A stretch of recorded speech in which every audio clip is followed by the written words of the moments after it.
Songs in the Night, October 11th. The chosen text from Psalms 91, verses 9 and 10. Because thou hast made thee Lord, which is my refuge, even the Most High, thy habitation, there shall no evil befall thee. Explanation. God has so arranged that only the true consecrated will be kept from stumbling into error in this evil day.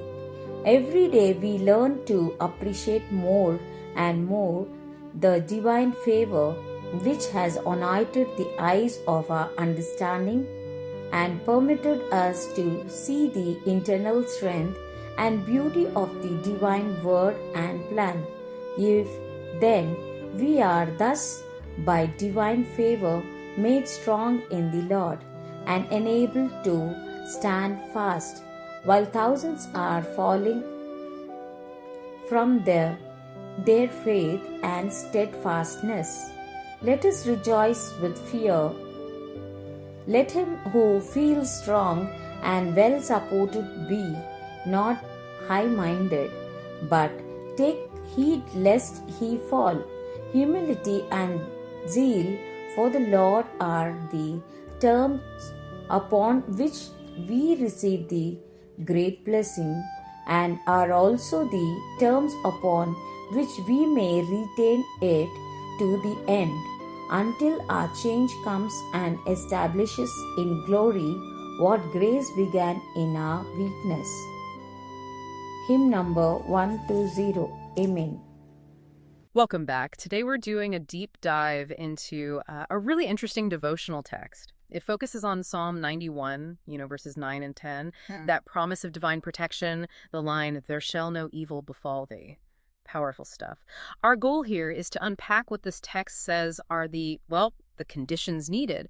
How do you keep that spiritual strength and avoid, as the writer puts it, stumbling into error, especially now in these challenging times? It's fascinating, isn't it? Because the promise sounds absolute, but the commentary immediately introduces a sort of tension. It presents this paradox for you to really think about. You could be feeling, really strong in the Lord on top of things spiritually, and yet the whole message hinges on needing serious caution, humility. Right. Even then. Even when things seem to be going well. So this conditionality idea, Right. Let's dig into that. This protection from error. It's not for everyone. Is that what it's saying? The text is pretty explicit, isn't it? It says only the truly consecrated are kept from error. So how does that work? Is it just like a reward? It's framed more as a kind of insight, a way of seeing things clearly. The text talks about a divine favor, which has anointed the eyes of our understanding. So it's like this favor gives you the ability to see the real the internal strength and beauty of the divine word and plan. It's less about just trying harder and more about being granted clarity, discernment, you could say. Okay, clarity, a gift of clear sight. But then there's that warning. The text points specifically to those who are standing firm, maybe while others around them are falling away. If they have this clarity, this success, why the heavy warning? Wouldn't they be safe? But that's exactly the trap the text warns about. It's crucial. It says you need constant vigilance. Even if you feel strong, you have to rejoice with fear. With fear, meaning reverence, caution. Exactly. Reverence, caution. And it explicitly says, be not high-minded, don't get arrogant about it. And then that kicker, take heed lest he fall. It implies that the very feeling of security could be the setup for a fall if it leads to pride. Wow, okay. So the initial success doesn't guarantee ongoing safety. What does it say you need then to keep this protection, to retain that blessing once you have it? Well, interestingly, the source says the qualities needed to get the blessing in the first place. They're the exact same qualities you need to keep it. No change in the requirements. And those are? Simple to say, maybe harder to do. Humility and zeal for the Lord. You need both. That passion, that drive, that zeal.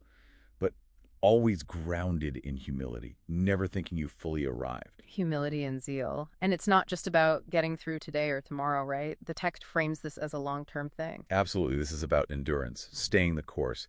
Talks about retaining this blessing to the end, all the way until our change comes. That's the language used. The idea seems to be making sure that what grace started in you, in your weakness, eventually gets fully established, locked in, you might say, in glory. That puts a different perspective on it. It's not a state you reach, but a process you maintain.